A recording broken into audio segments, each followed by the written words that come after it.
Right, so nothing quite cheers the soul, I think, or maybe it's just me in my little politics-dominated world that quite likes seeing a bit of right-wing on right-wing action, especially when it's two of the worst apparently setting their stalls out in opposition to each other, and all over somebody like Dan Wootton at that. Too much to hope they utterly nobble each other, I fancy, but we can always live in hope. Now, as many of you will know, the man who was so vociferous in attacking BBC presenter Huw Edwards over his recent conduct, let's call it, leading to his suspension as it did, whose actions allegedly contributed to Edwards being hospitalised over the incident, which ultimately was within the word of the law, what he was doing, let's leave it at that, was, as Byline Times have now reported, alleged to have done so much worse, pretending to be a showbiz agent called Martin Branning to procure sexual material on celebrities, friends and colleagues. Then there was the bullying, sexual harassment, intimidation, and a culture of being protected, leading to people attempting to slit their wrists, attempt suicide, and resigning from Wootton's time working for the Murdoch Scum rag. Now, I've covered more of the details of those elsewhere. I'm not going to go back over them here. I'm not going to rehash them here. Spilling it all out once was quite enough for me, because it's not so much what Wootton did then that's as much the story right now anyway, so much as what is finally now happening in response to it. Wootton, of course, is best known these days as a presenter on the utterly dire GB News, or GBeebies, so called because you get as much factual information on current affairs out of them as you would out of Mr. Bloody Tumble. Well, they've stood by their Danny boy. In fact, they demanded Huw Edwards' suspension the minute a sniff of allegations there came out and rinsed the BBC for not acting fast enough. However, they've not budged an inch over a much longer list of allegations, it has to be said, though that is still what they are, allegations, that are now aimed at Dan Wootton. Wootton is, of course, crowdfunding for expensive lawyers instead of paying for cheaper, more evidently affordable ones, after all, getting the people watching him to pay, so it would seem. But, of course, if he's getting the lawyers in, then it clearly means he means business. But Byline have now published some 7 reports, 7 articles already on their 3-year-long Wootton investigation. So they've got to be pretty sure of themselves, I would think, to not be backing down, carrying on publishing. Anyway, GBeebies are standing by Dan, still letting him present his show, still letting him spew the frothing nonsense, in my opinion, that he's best known for. But his other job, his MailOnline column for media baron Lord Rothermere, well, they finally suspended Dan over all of this. It took them long enough, really, didn't it? But they still acted faster than GBeebies have, who had no intention, it would seem, of doing anything about him at this point.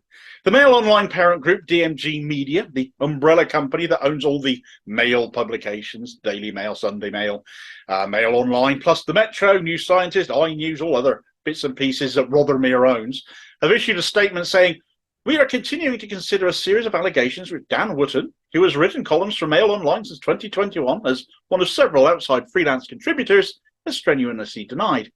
The allegations are obviously serious, but also complex and historic, and there is an independent investigation underway at the media group which employed him, Murdoch, during the relevant period. In the meantime, his freelance column with MailOnline has been paused." So they suspended him. They've also said it's going to be paused for the foreseeable future. So that means Wootton is now under investigation by one former employer in the Murdoch-owned News UK, and now a current employer in DMG Media are suspending him in lieu of the results of that investigation. It all does add fuel to the fire, all does add to the impression that there's something to this. But then that's why he and his other still active employers went for Huw Edwards so much. There was legs in the story. Bit of scandal, that sells plenty of papers, doesn't it? That gets viewers on, if they could make it catch on, that is. Now the shoe is very much on the other foot, isn't it? And those same demands to have Edwards suspended from the BBC are now coming down on GB News and on Wootton in what is, should it all be proven to be true, of course, an epic example of karma. Despite the MailOnline finally acting on these allegations against one of their writers, though, this is no less a horrible right-wing rag. This doesn't change from that. Their standards are already so low and their due diligence considered so poor, they can't be used as a reliable, citable source in some places. But if that's the opinion going on of the fail, just how much lower are GBeebies than that for keeping him on our screens while all these accusations have been made and they're still coming out with more stories, more reports in connection with all of this? Well, GBeebies, it would seem, could not give a damn. We all despise the channel. I certainly do. I wouldn't piss on it if it was on fire. But then it is, I think, one of those things designed to appeal to a certain section of society and engage with them on their low level. Wootton could do anything and they'd probably clap. And the channel knows this. So they keep feeding them with him. You aren't going to get through to the people watching, but really, those sponsoring the channel, thinking of taking a leaf out of the campaign against anti-Semitism book here, of all people. But they went to the sponsors to get the Jeremy Corbyn film The Big Lie taken down at Glastonbury and name and shame those advertising on the channel over the fact they won't suspend Wootton by in the same way, in a similar circumstance. Do they really want to be associated with the channel that is still platforming this man with the allegations made against him while they're still under investigation? And conduct their own investigation, indeed, as they should be, or do like the fail is and wait for the historic investigation being done at News UK to resolve. And there is focus on that too. Because for as much as nobody in their right mind, I believe, should take any notice of a Murdoch outlet, the allegations are incredibly serious. And if there has been a cover-up, if there's been a culture of protecting Wootton, then all scrutiny will be on that coming out. If it looks like a whitewash at the end of the day, it'll get called one. Full focus was on the likes of Philip Schofield, after all, when that scandal came out. This Wootton story isn't getting the same publicity, and I can only imagine it's because this time it's one of the right-wing rags that's getting pointed at. I think the Mail have been very late to make their move, but it is telling they've done this now.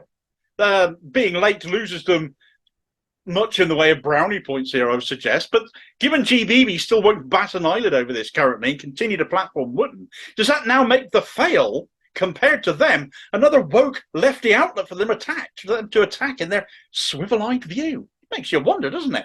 Thanks for watching. I hope you found this video useful. Please like, share and subscribe if you did. More content out daily. Meanwhile, here's a video recommendation where you can catch up on more of the Wootton story, but hundreds more videos available should you want something else. Please do check them out, and I'll hopefully see you on the next vid. Cheers, folks.